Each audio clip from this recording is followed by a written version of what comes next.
In this video, we discuss inverse functions in calculus. In the last video, we reviewed some properties of inverse functions. It was basically pre-calculus material. But here we're going to talk about how we can determine whether f has an inverse if we can't view the graph. We know that if we can view the graph, if the function f passes the horizontal line test, let's say function f looks like this.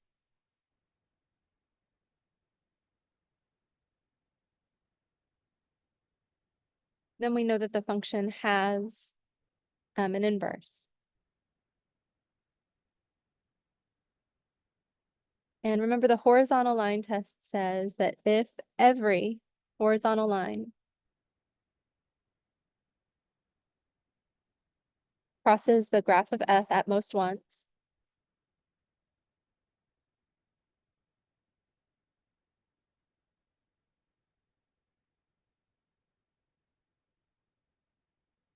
then f has an inverse.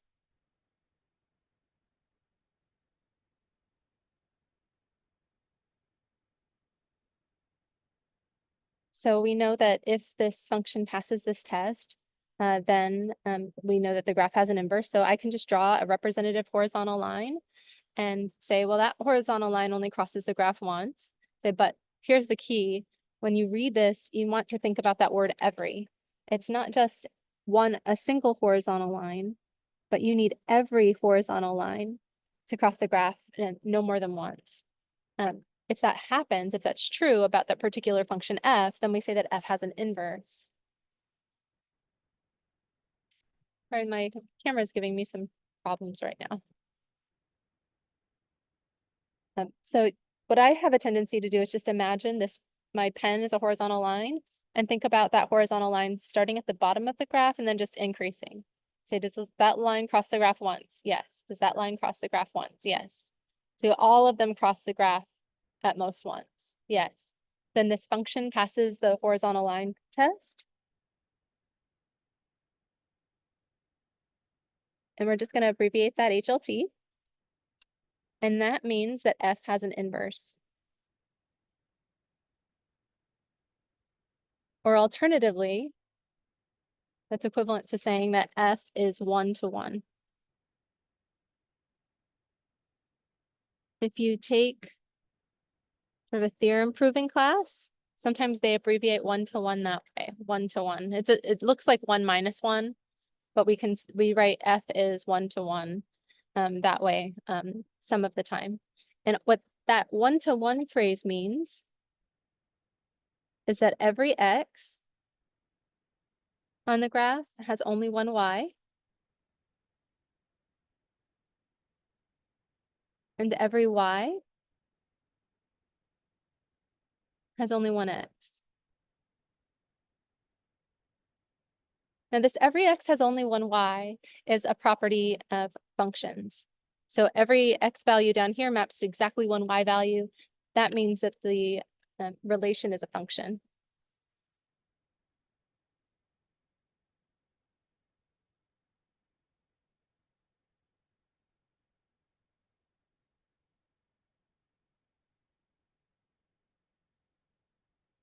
But when we say a graph is one, or a function is 1-to-1, we're saying not only does every x have only one y, but every y has only one x. So any y value over here, any y value that I pick in the range, when I find it, it only corresponds to one x value. That's what we mean when we say a graph is 1-to-1. So here's an example of a function that's not 1-to-1.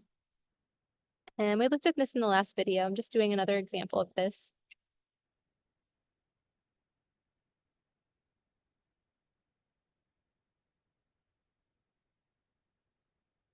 So just from the look of this graph, we can see that it's not 1-to-1.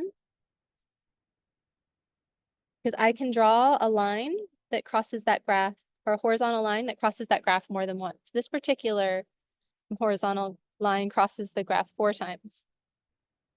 This particular horizontal line actually crosses it twice. It looks like all of the horizontal lines are going to cross more than once.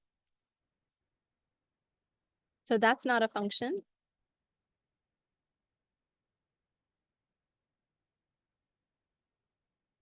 I'd like to show you one that has a slightly different property. So there we go. Here's one that fails the horizontal line test. Turns out with this one, every horizontal line crosses the graph more than once, at least those that correspond to y values in the range of the function. This function actually has a minimum, whatever that y value is there. If we choose any horizontal line below that, it won't cross the graph at all. But all of the y values from here to here cross the graph twice, and all the y values from here to here cross the graph 4 times. Then all the y values above this y value cross twice. And so you might be tempted to think, okay, every horizontal line crosses more than once, at least for those y values in the range of the function. Well, that's not necessary. If I ask you if this function passes the horizontal line test, you might say, here's a horizontal line that only crosses once. It must pass the test. You say, no, that's just one example. The horizontal line test, says that every horizontal line crosses the graph of f at most once. So not just that horizontal line, but any horizontal line that I can possibly think of. And I'm able to draw one horizontal line that crosses 3 times. Since there is one horizontal line that crosses multiple times, f fails the horizontal line test.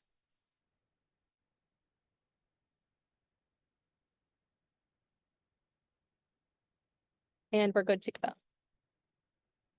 It makes sense. So, okay, so let's say you don't actually have the graph of the function and you want to determine if f has an inverse. Well, you could get out a graphing calculator and graph the function. That would be fine. And then you could think about that horizontal line crossing or passing through the graph.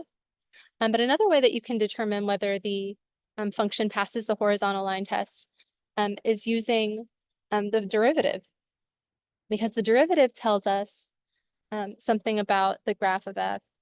If the derivative is positive the entire time, that means the function is increasing. And if the function is increasing on its entire domain, that means if I choose 2 x values,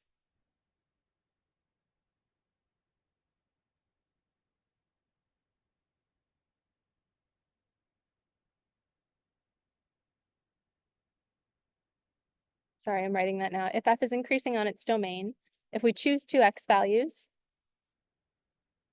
where x1 is less than x2, then f evaluated at x1 is less than f of x2. So that's just another way of saying that the function is increasing. So you just look at this x value, you look at this x value, you look at the corresponding y values. This one is larger than this one for every x value in the domain.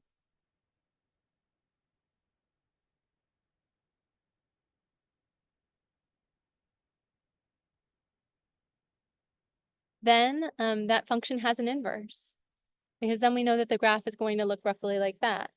Now, if it turns at all, so this is a function that's decreasing, and then it goes to increasing, and then it goes to decreasing, and then it goes to increasing. If we just had this decreasing piece, we would be fine. But as soon as it turns from decreasing to increasing, then we have a horizontal line that crosses twice. Or as soon as it goes from increasing to decreasing, then we have a horizontal line that crosses twice. Or this one also has the same problem. It's increasing and we're fine there, and then as soon as it turns around, then we've got a horizontal line that crosses it twice. So if our function is increasing on its domain, here's some terminology. We say that f is strictly monotonic.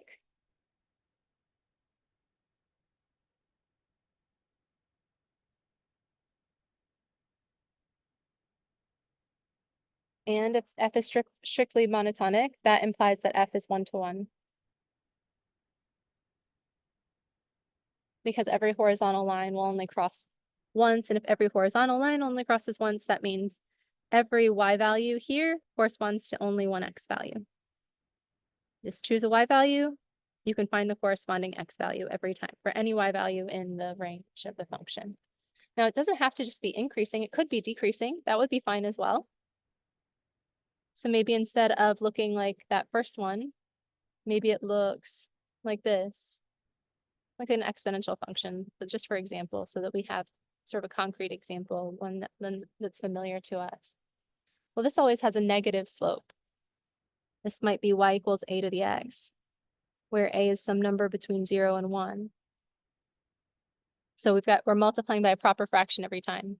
So a to the 0 is just 1, and then we multiply by a again, which is a proper fraction, so we're going to have a fraction of 1, and then we're going to have a fraction of a fraction of 1, and a fraction of a fraction of a fraction of 1 for a cubed. And so as we continue to multiply by a over and over and over again, this graph continues to decrease. This passes the horizontal line test as well, because every y value corresponds to exactly one x value in the range. So this particular y value, I'll call it y naught, corresponds to that particular x value, which is x naught. And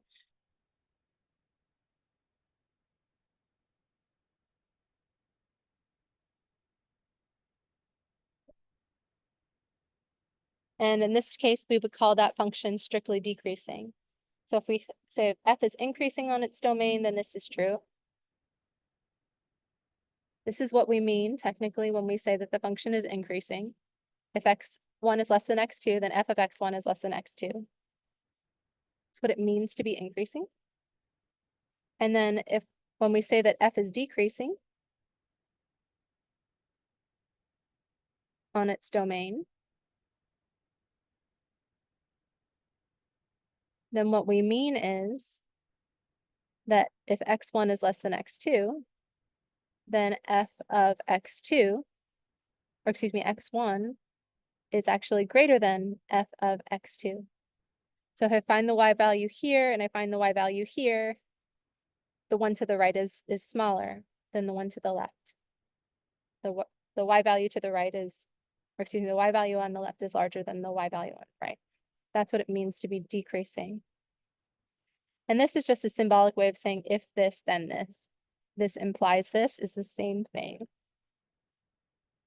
So that's what it means to be decreasing.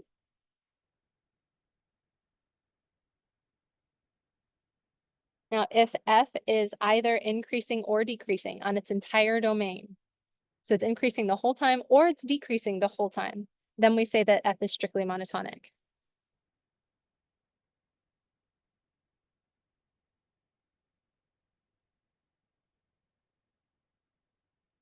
And I believe the word strictly just means that we use less than signs, or less than and greater than signs, rather than less than or equal to signs and greater than or equal to. We don't want to have any sort of constant values on our graph, because then we'd have one y value that corresponds to multiple x values. I guess I need to specify that these are for every x1, x2 in the domain of f. Okay. So in both of those cases, f is 1 to 1. And you might say, okay, well, now we've got some new definitions. That's cool, but how does that relate to calculus?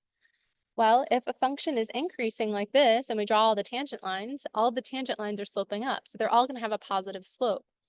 So when f is increasing, f prime is positive.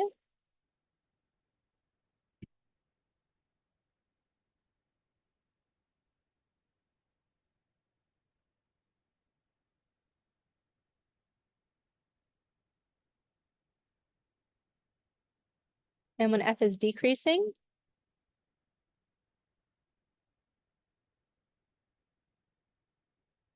f prime is negative. Now, if it's increasing the whole time or decreasing the whole time, we say that the function is strictly monotonic. Therefore, it's 1 to 1. And if it's 1 to 1, then we can say that it passes the horizontal line test. And then if it passes the horizontal line test, we would say that the function, the f inverse exists.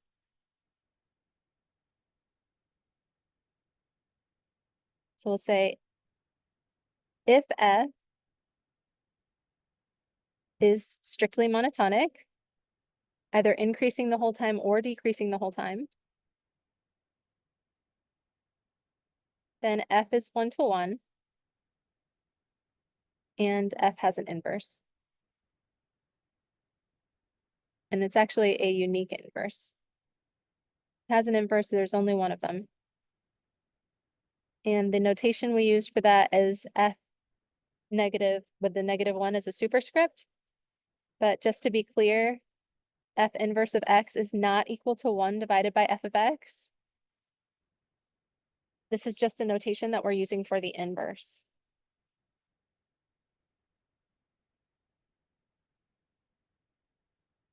So, how does that relate to us? How can we determine if f has an inverse? Well, we just have to determine if it's strictly monotonic. What does that mean? Well, that means we have to compute the derivative. And if the derivative is always positive, then we know that the function is increasing, and then we know that that means the function has an inverse. Or if the derivative is always negative, then we know that the function has an inverse. So here's a very simple example.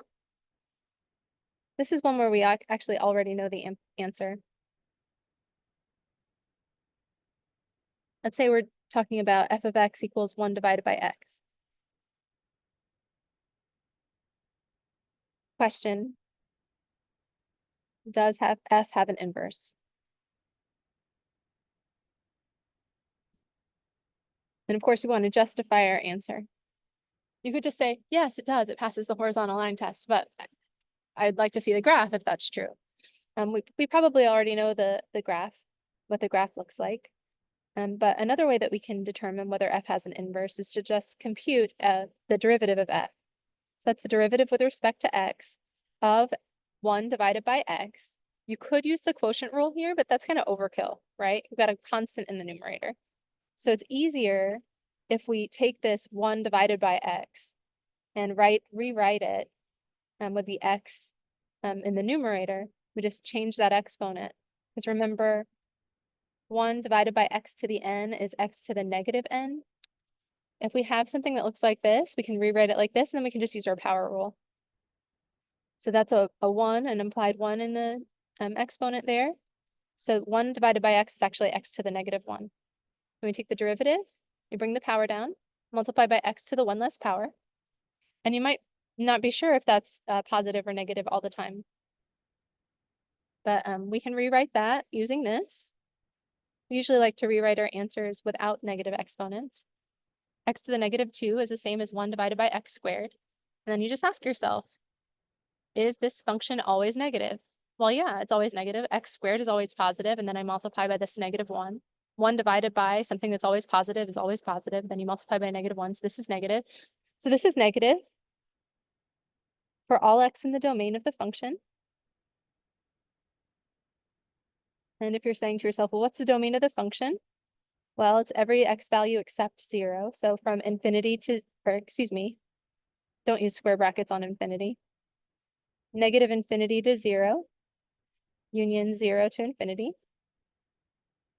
And since that's negative all the time, that means our function is 1 to 1. If you want, you can say it's strictly monotonic.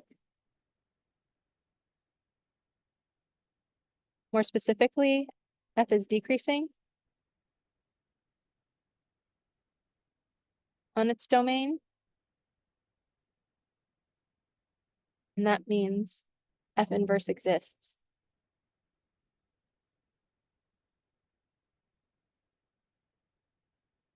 And if we want, we can always graph this function.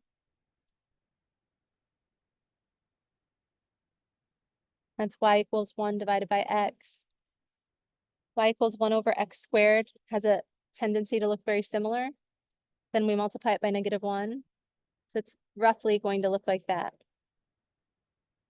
1 over x squared would just have both branches up here. Now the slope is going to be a little different because it's not just 1 over x, it's 1 over x squared. So when I plug in 3, I'm going to get a 9 for my, or when I substitute an x equals 3, I'm going to have a 9 in this denominator, or I'm just going to have a 3 in that denominator. So the fractions are a little bit different. The magnitude is different, but that's the right shape. The branches of y prime equals -1 over x squared are below the x-axis because the function is always negative. And if you want, you can look at the tangent lines. This tangent line has a negative slope. That one has a negative slope. That one has a really negative slope, very large in magnitude. This is also very large in magnitude. That's less steep, that's less steep, and that's less steep. but they still have negative slopes. So basically we've got tangent lines with very large negative slopes, large in magnitude, but negative in sign slopes here and here. And so that the derivative values are going to negative infinity. If we plug in a value of x that's very, very close to 0, we get 1 over something very small, which is going to be some number that's very large. And then we multiply by the -1. So that gives us values here. But then as x goes to positive and negative infinity, we know that 1 over x approaches 0, and 1 over x squared also approaches 0. So we're going to take this, when x is, say, 100, this is 1 over 100 squared, which is a tiny number, tiny positive number, and then we multiply by -1, so it's a tiny negative number. So the slope is very small and negative. So that slope is actually approaching 0, but it's approaching 0 from below the x-axis. The y values are still negative down there. So we know that the inverse of this function y equals 1 over x actually exists. And you might say, okay, well, what's the inverse of y equals 1 over x? It's easy enough. Switch the roles of x and y, and then solve for y. Multiply both sides by y. Divide both sides by x. 1 over x is its own inverse. Whoa. That's kind of cool.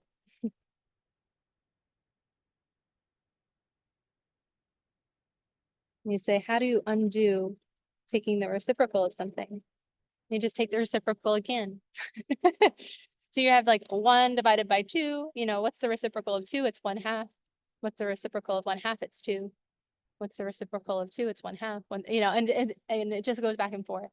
So actually, the function 1 over x is its own inverse, which is kind of cool. Okay. And we knew that that inverse existed because of this. And we could have also used the horizontal line test. This here and this here.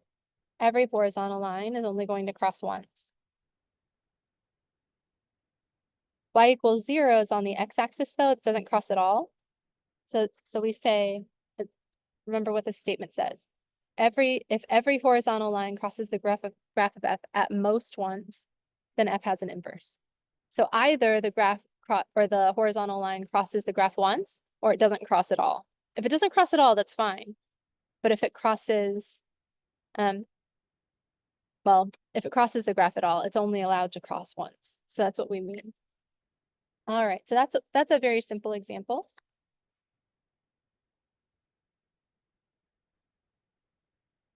Now let's look at one from the book. I don't remember which problem number this is, but it's something like this. I believe it's 1/4 x cubed plus x minus 1. That was one of the examples from the book. The question is, does f have an inverse? Now I could get on desmos.com and graph it. For a cubic function, the problem is if I don't actually have a graphing calculator to graph it, I'm not sure if my cubic function is going to look like this, or if it's going to look something like this. I mean, depending on the cubic function, I might have lots of hills and valleys. I might have a maximum here and then a minimum here, or I might just have sort of a flat spot. And it's also possible that the derivative is never 0, so that's not even a flat spot. Maybe the slope is like 1 or 2 there. It's sort of that middle spot. It's difficult to say. But I've got a cubic function, and the question is, does it have an inverse? Well, I can take the derivative of this function. We know the domain is all real numbers because it's a polynomial. The derivative of 1/4 x cubed is 1/4 times the derivative of x cubed, which can be found using the power rule. So we bring the 3 down and multiply by x to the 1 less power. Then you take the derivative of 1x, which is just 1. What's the slope of the line y equals x? We get 1. And I'm having trouble with my camera again. Sorry about that. I don't know what's going on with it tonight. But we've got 3/4 times x squared plus 1. X squared is always positive, we multiply by a positive constant, and then we add 1 to it. So this actually, X squared is always non-negative, right? It can be 0. But when I take a number that's always between 0 and infinity and I add 1, it's now the result is always between 1 and infinity, including 1. So this is always greater than 0 for all real numbers x. So that means f is increasing on its domain.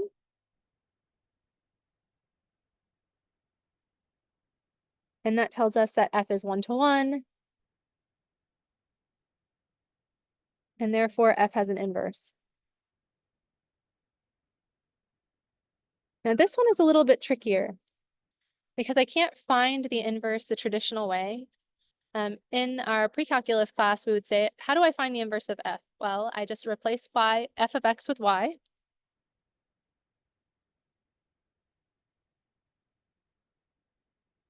And then we switch the roles of x and y.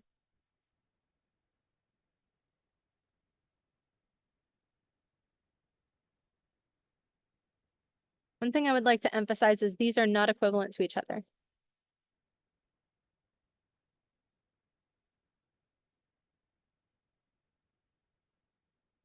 This is now the equation satisfied by our inverse function y, if it exists. And this is the equation satisfied by our original function y.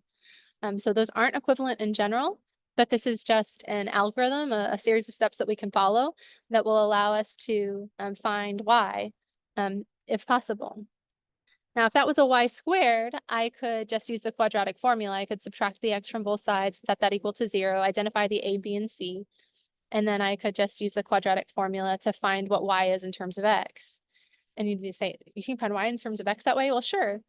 If I subtracted this x from both sides, the -1 minus x would be my constant, the coefficient of y, or my constant term, that would be my c. The coefficient of y, which is 1, would be my b, and then the coefficient of y squared would be my a. But this is not a y squared, it's a y cubed.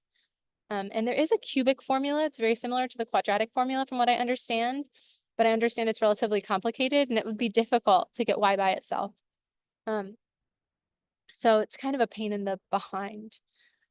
We know an inverse exists because of this, but I can't solve for y, at least without using the cubic formula.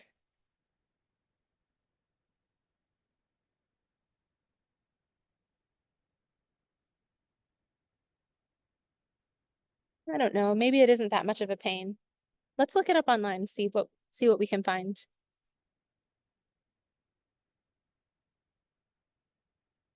This is a little bit of an aside. Let's go to Wikipedia. I love Wikipedia.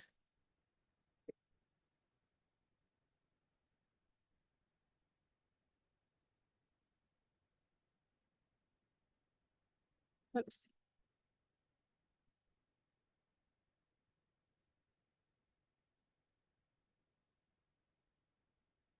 Right. This said something about a depressed cubic. It's kind of sad.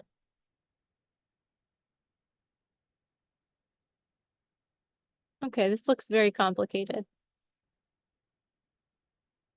Like I was just looking for a formula in terms of the coefficients a, b, c, and d.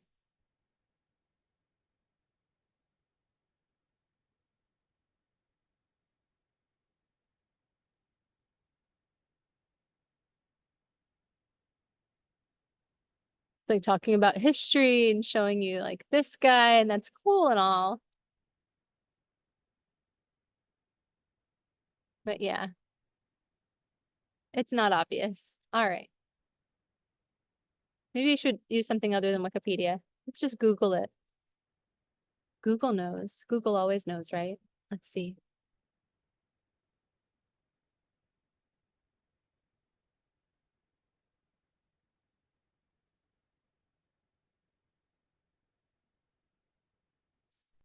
Getting bitten up by mosquitoes.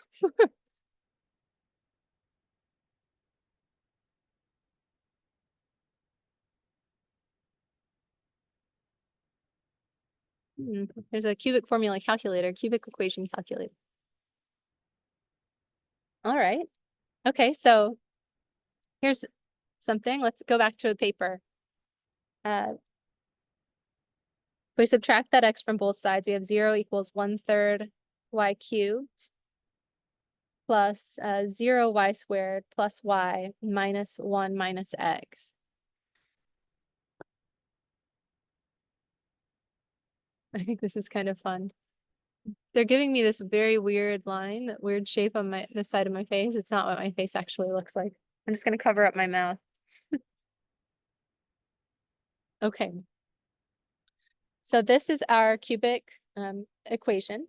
I've set it equal to 0. And I'm gonna use that cubic formula calculator, the root calculator. Now I added a space for that 0 y squared because we're matching this to the form ay cubed plus by squared plus c times y plus d equals 0. So my a is 1/3, my b is 0, my c is that implied 1, and this is my d.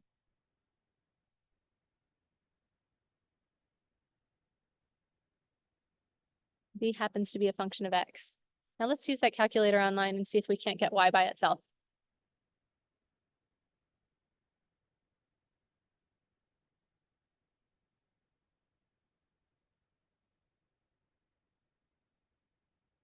One third, 0, 1, and 1 minus x.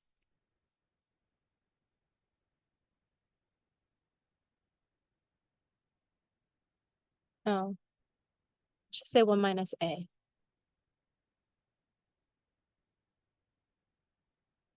Minus a, b, c, d, e. It won't let me do it. It keeps resetting it as if there's a 1 there.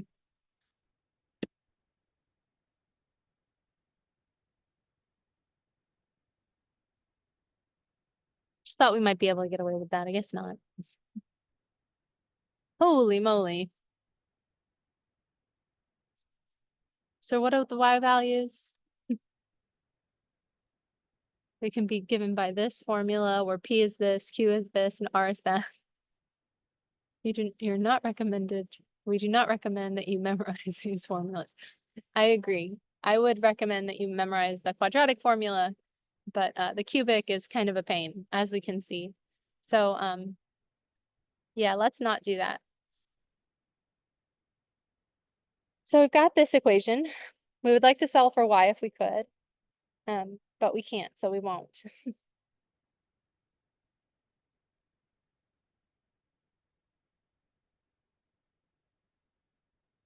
But we know that y has an inverse, or y equals f of x has an inverse. And we know that the inverse function f satisfies this equation, or the inverse function, we'll just denote it by f inverse, satisfies this equation. So yeah, there's got to be something else that we can do. It turns out that there is a formula for finding the derivative of f inverse.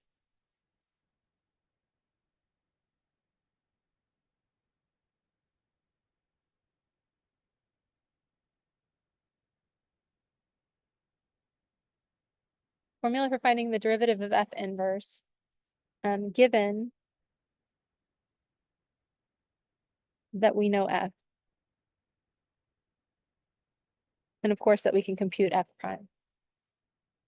And that formula is found relatively easily. So we're assuming that f prime of x exists. Well, if f prime of x exists and f inverse exists, then we know f inverse of f of x is equal to x. And we can use implicit differentiation from here. That looks a little bit like a derivative, those brackets that we use when we're using derivative operators. Sorry, I'm getting bitten up by mosquitoes right now. Got it. Let's take the derivative of both sides with respect to x.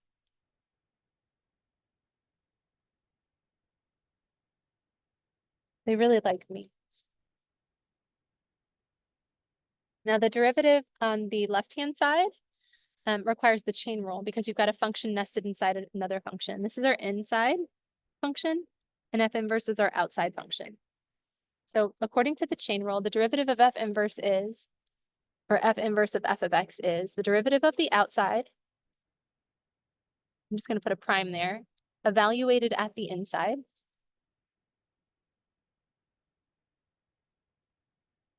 times the derivative of the inside. And that equals 1. And then if I'm trying to get the derivative of f inverse by itself, I can divide both sides by f prime of x.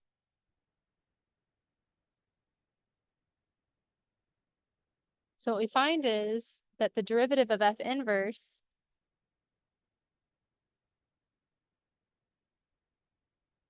actually, I'm just going to use that prime notation. At f of x is equal to 1 over f prime of x. And I think that that's a really important distinction. So that's our formula. This is not the derivative at x. This is the derivative at f of x. You say, well, what do you mean by that?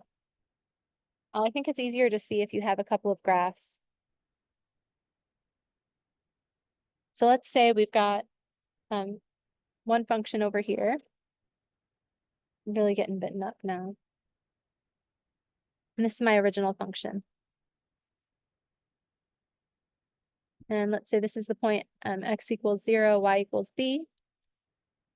Now because that's an inverse function, x equals b, or because it has an inverse function, and every point a, b on the graph of f corresponds to a point b, a on the graph of f inverse, this point implies that this point is on the graph of f inverse. And let's say that this is the point a, b, or a, c.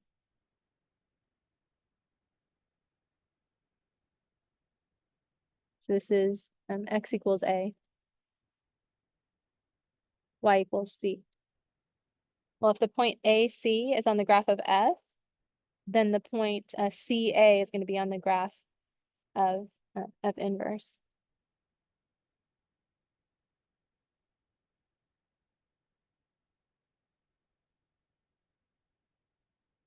So we're going to see something that looks roughly like this. It's a little bit hard to draw, but what I'm trying to do is I'm trying to create symmetry about the line y equals x.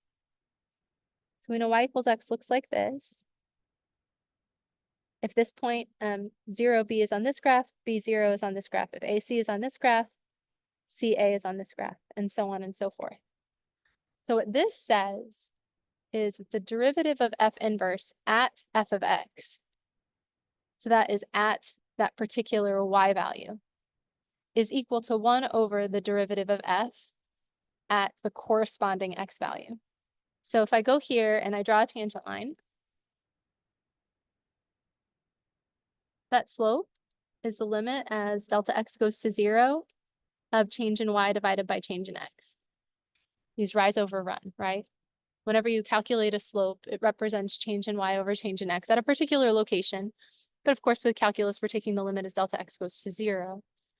Well, this just says that the slope of this right here is the reciprocal of the slope of the tangent line over here. The slope of this tangent, the slope for f inverse, is 1 over the original slope. And that's just because we've switched the roles of x and y. This is change in y over change in x. If I switch the roles of x and y, well, I'm going to have change in x over change in y from the original graph. So this makes sense, but again, you have to be careful about the input and output values. This says, find the slope at x equals a here, and 1 over that is the slope at x equals c for this one, because you've switched the roles of x and y. I hope that makes sense. So this allows us, or this will allow us to find the derivative at particular points on the graph, provided that we know that that point is on the graph. Even if we don't know what the graph looks like, we can use this formula to find the derivative of the function at that point. So let's look at that example function again.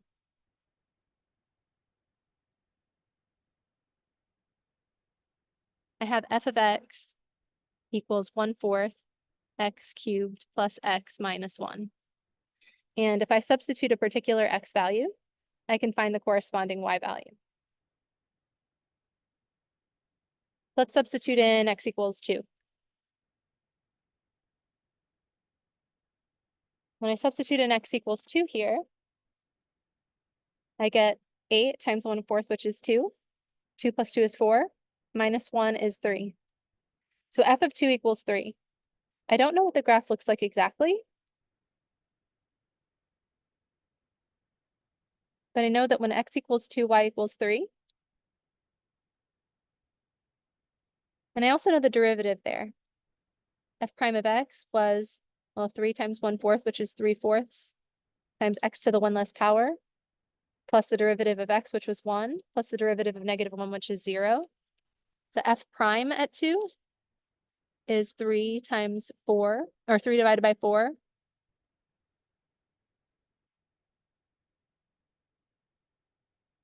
We substitute in x equals 2 to this function, which gives us the slope of the tangent line. We've got this 4 and this 4 reduce, and you end up with 3 plus 1, which is 4. So I don't know what the graph looks like here, but I know that this point is on the graph of the original graph of f. I also know that when x equals 0, y equals -1. So that's also on the graph. I don't really know what happens in between. I know it's continuous, and I know it's increasing with this kind of slope. So we know all of those things are true. But I know that at x equals 2, the slope of the tangent line is 4. So I would go up 4 to 7 and over 1.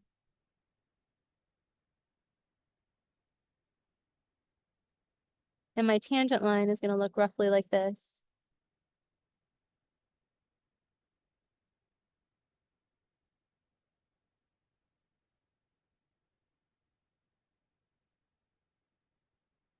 And this is the point, x equals 2, y equals 3. And I'm not really sure what happens in between, but I know the graph is supposed to be tangent to that right there. I'm just going to draw some weird curve. Probably doesn't look anything like that. But let's say it looks like that. Well, what does that tell me about my other function, f inverse? Well, if 2, 3 is on that graph, I know that on the graph of f inverse, 3, 2 should be on the graph. And x equals 3, y equals 2. And the question is, well, what's the slope there? Well, the slope at that location should just be 1/4. So we should go up 1 and over 4.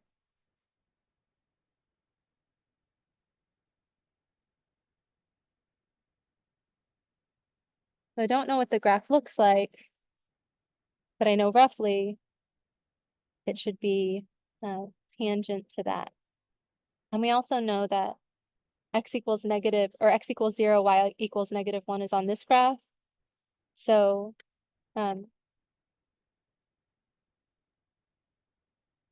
x equals -1, y equals 0 should be on the other graph. Of course, I'm just guessing. I'm trying to draw something that looks kind of similar. I'm failing miserably. It's something like that. So this would be f inverse of x, and the slope of f inverse is going to be 1/4 at that location. It has change in y over change in x there, became change in x over change in y here. Okay, you might say, okay, well, how does that relate to this formula?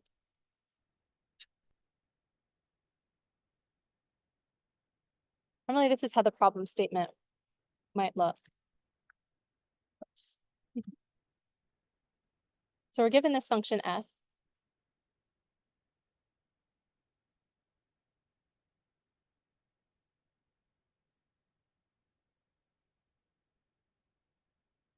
We might be asked first to find f inverse evaluated at 3.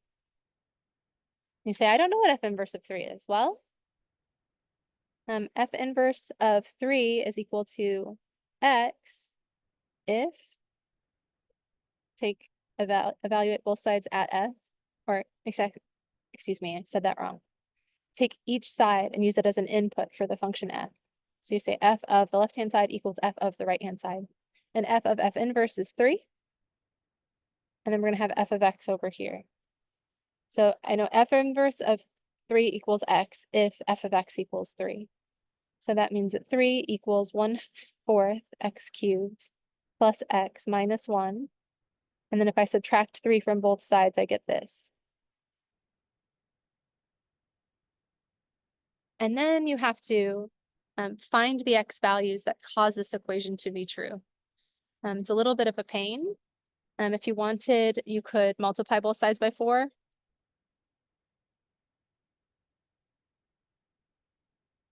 And you just ask yourself, okay, well, what are the x values that cause this to be true? I would probably use possible rational roots. If this cubic polynomial has rational roots, they're going to be on the following list. Possible rational roots are given by the factors of the constant term, which in this case is -16, divided by the factors of the leading coefficient,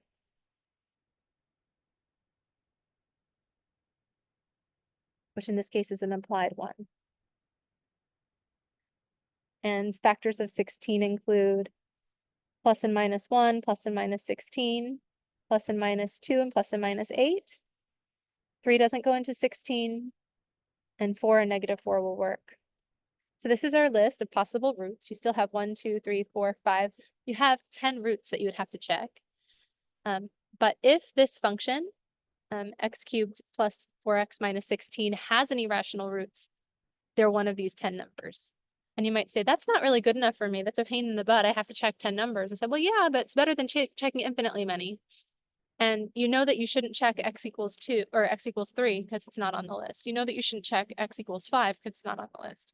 You know that it has to be one of these. So that's good. It's a start, even if it is 10 possible values.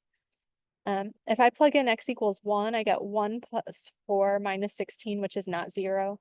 So I know that 1 is not something that I would expect to work. So the next thing I might try is 2. So I would just substitute in 2 cubed plus 4 times 2 minus 16. Do the arithmetic, that's 8 plus 8 minus 16 is 0. So that means x equals 2 is a root. And when we're dealing with polynomials, that means that x minus 2 is a factor.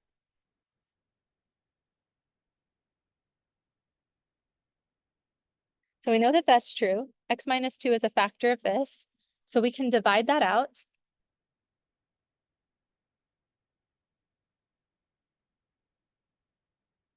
Oops, that's not what I wanted to do. I don't have a squared term, so I'm going to add a 0x squared here as a placeholder. So I have x cubed plus 0x squared plus 4x minus 16. I can divide that x minus 2 out. And that's going to equal some quadratic factor, some quadratic function, because if I take a cubic and I divide by something linear, the power goes down by 1. The result of dividing an nth degree polynomial by an mth degree polynomial is a polynomial of degree n minus m. So you just subtract those. Since I'm dividing out something linear, I expect something quadratic. This is going to be a quadratic polynomial.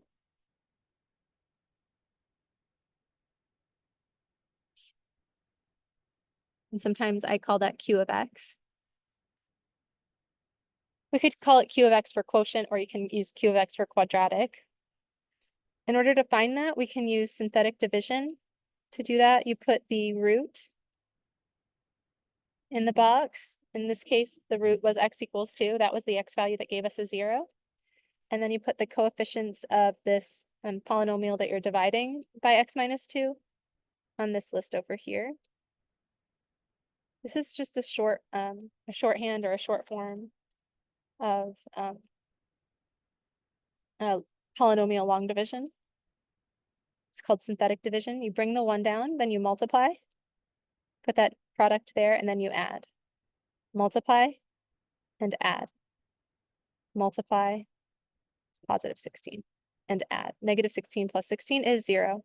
And you should get a remainder of 0 there if that's actually a root. If you get a number other than 0, either you did this arithmetic wrong or that's not actually a root. So these are the coefficients of our quadratic polynomial. So this is going to be, according to this, that q of x is 1 times x squared plus 2 times x plus 8. So there's the 1 is a coefficient of the x squared, 2 is a coefficient of x, and then the 8 is the constant term. So our original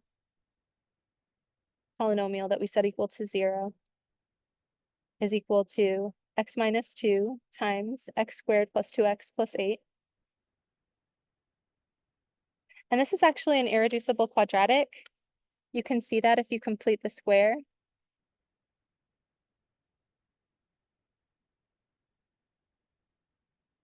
If I take half of 2, which is 1, and square it, 1 squared is 1. That's what's necessary to complete the square. We can add that 1 there, as long as we also subtract it. That's called adding a well-chosen 0. So this is x minus 2 times x plus 1 quantity squared plus 7. And this is always positive, then when we are always non-negative. And then we add 7 to it. So then after adding 7, this function is always has a range of 7 to infinity. So this is never going to be 0. It's always going to be greater than or equal to 7. So the only time that our cubic polynomial is 0 is when x equals 2.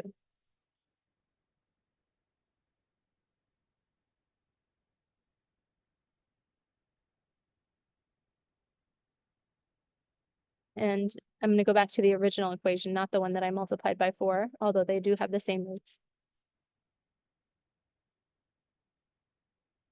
So the claim is that f of x is equal to 3 when x equals 2.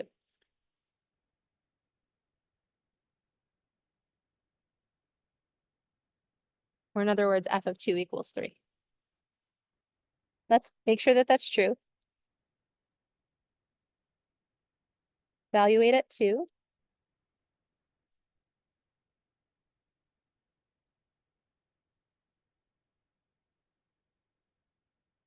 This is 2 plus 2 minus 1, which is 3.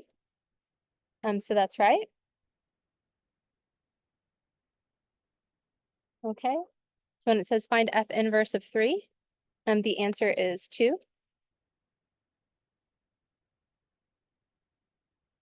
And the reason for that is because f of 2 equals 3. And we could have guessed that, or you can go through all of this to find an x value that causes that third degree polynomial to equal 0. So we know that f inverse of 3 is equal to 2. Again, that's just telling us that since 2, 3 is on this graph, 3, 2 is on this graph, then we use our formula to find the derivative.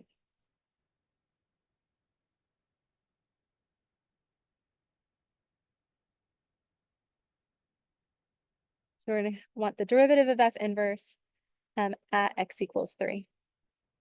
Well, that's 1 divided by the derivative of f at x equals 2. Does that make sense?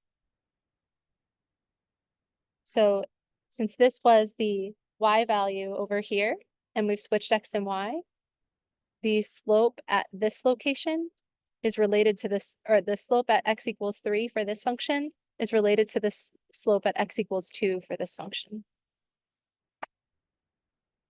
And f prime of 2 was 4. We did that calculation earlier, so we get 1/4. I actually prefer doing it the way that we did it earlier, just thinking about it graphically. We say f of 2 is equal to 3, f prime at x equals 2 is equal to 4. If the slope of the tangent line at 2, 3 is 4, then the slope of the tangent line here at 3, 2 is going to be 1/4, because we've switched the roles of x and y. That's how we would do it if we didn't know what the graph looked like and if we weren't thinking graphically. I much prefer to think graphically than just try to sort of blindly follow this formula. But this formula says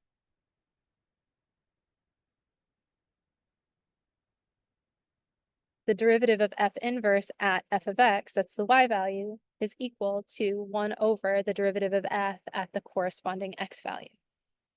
So we're assuming there's a point x, f of x on the original graph, that means the point f of x, x is on the graph of f inverse.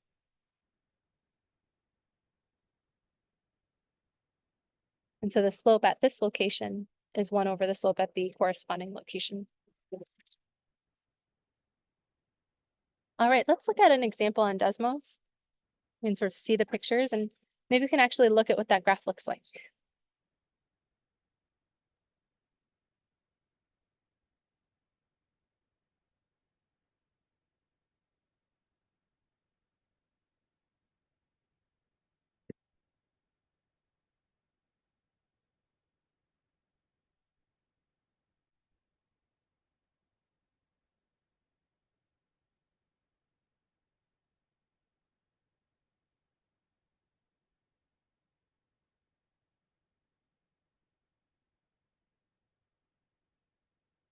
This is a different function, a different example.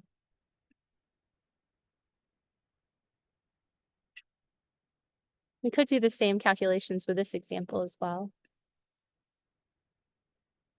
Let's create a new graph.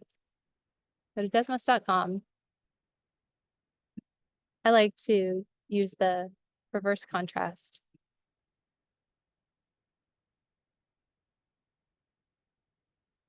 And we had f of x equals 1/4 x cubed plus x minus 1. And so we see that cubic function. It looks a lot like y equals x cubed, but adding that x and the minus 1 changed the graph a bit. It doesn't have a flat spot at x equals 0 anymore. Adding that x minus 1 increased the slope by a factor of 1. And then, of course, the factor of 1/4 changed the graph a little bit as well. But that's what our f looks like. And then if I want to graph f inverse, it's a little bit harder to do. But I just switched the roles of x and y. So where I see f of x, I type f.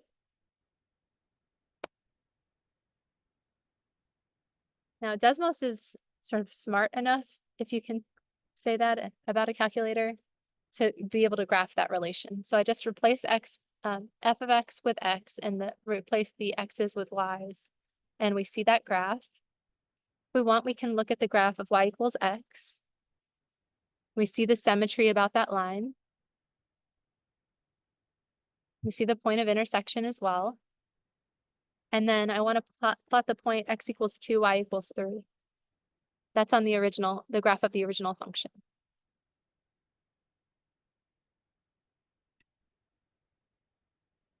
And I like the points to match the graph, so we'll do that. Then the point 3, 2 is on the graph of the corresponding inverse.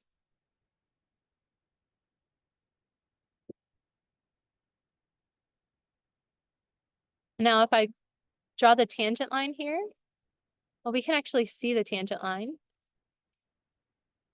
We have y equals the original y value, which was f evaluated at 2.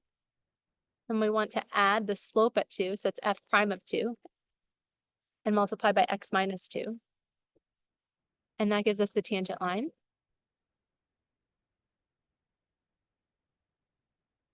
Now, for the inverse function, you have to be careful because we don't actually know what the inverse function is, but we know what the relation is. And we know that since this function is increasing all the time, our inverse function is increasing all the time.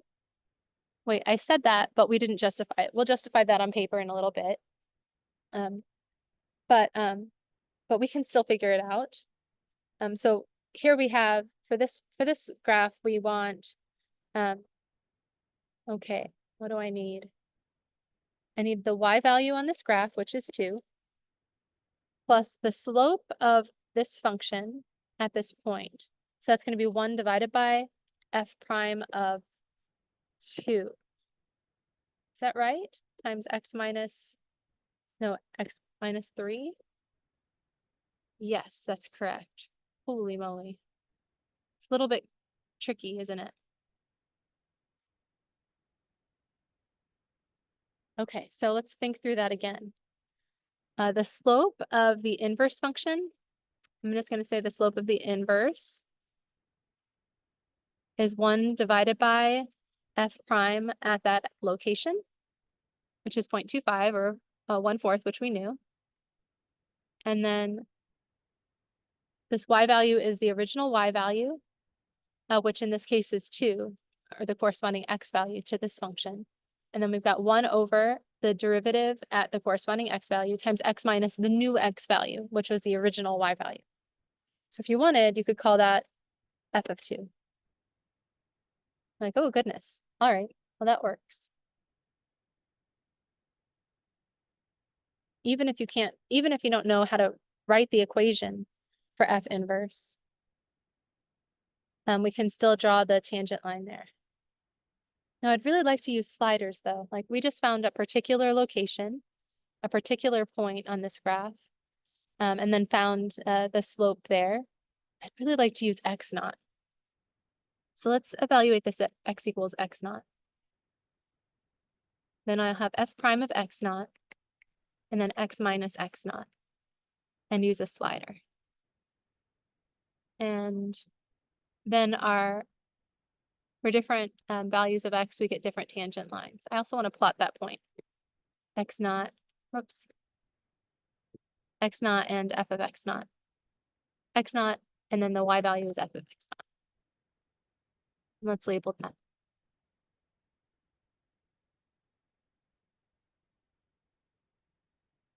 Okay.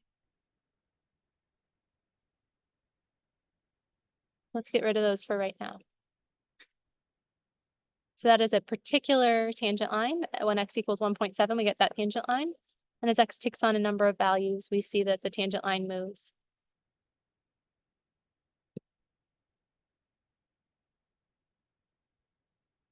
Zoom out a little bit. You can put that tangent line down there and so on. Oh, I know what I'm going to do. I remember. I remember doing this now. It's been a little while.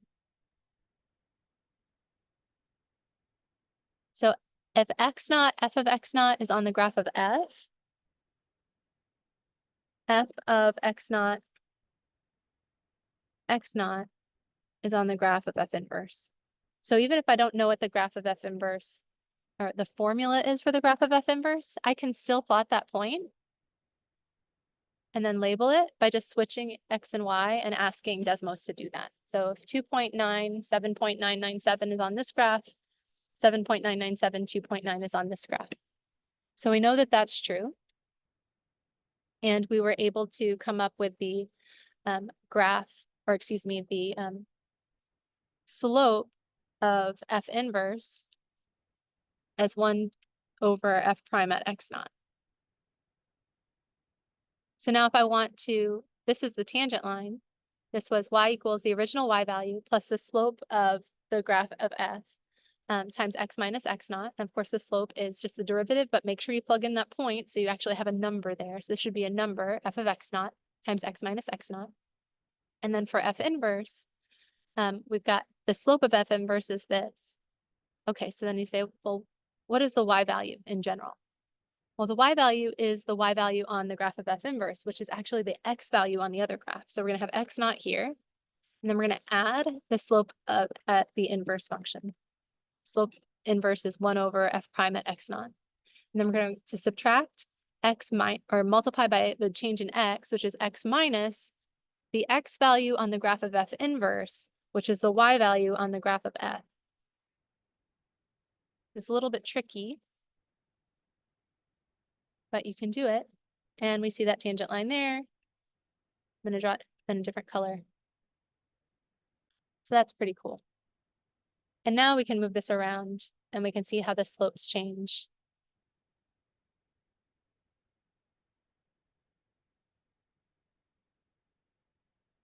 I hope that makes sense to you now.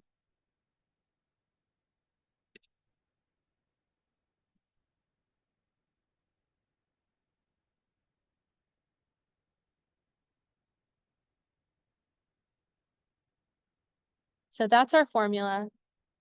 The derivative of f inverse at f of x is 1 divided by f prime at x. And you're thinking, okay, that it looks like alphabet soup, it looks really complicated. But the way to think about it is that we're switching the roles of X and Y. And I like to think of it graphically, like we did in this example. If the 0.23 is on this curve, then the 0.32 is on this curve. If the slope of this one is 4, then the slope of this one is 1/4. If the slope of this one is m, the slope of this one should be 1 over m. So the slopes are reciprocals of each other, but you have to be careful. You have to switch the roles of X and Y. So the derivative of f inverse at the y value of the original function is equal to 1 over the derivative of the original function at the corresponding X value. I hope all that makes sense. All right, so we're done. I think we get the idea. We can find the graph and view everything on Desmos, even if we can't solve for y.